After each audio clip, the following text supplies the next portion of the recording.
In this video, I will be providing you with 6 different methods you can use to connect a wood or concrete step to a wood stair stringer. And in our first example here, we would have what I would consider to be the weakest out of them, and also one that might not be approved by your local building department or structural engineers. And that will be using a wood cleat.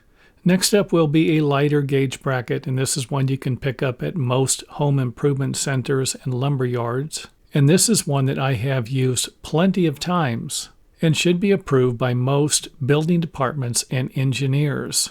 Next up on the list will be a metal bracket. This is usually going to be something cut out of a piece of angle iron, and you could manufacture these yourself or have somebody who works with metal make them for you.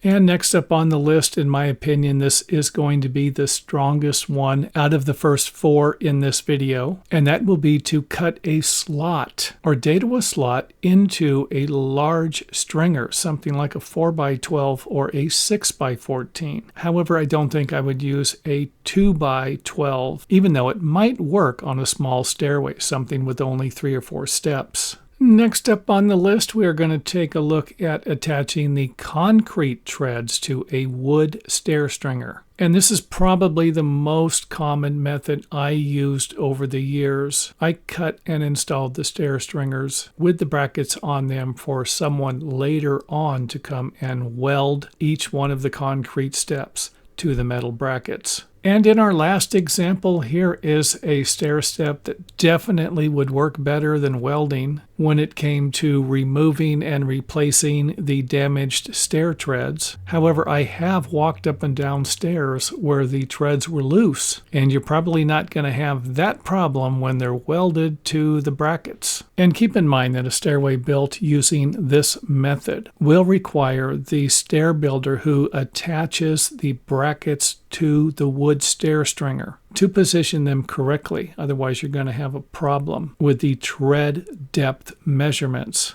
And thanks for watching. If you enjoyed the video, let us know by hitting the thumbs up button or letting us know in the comment area.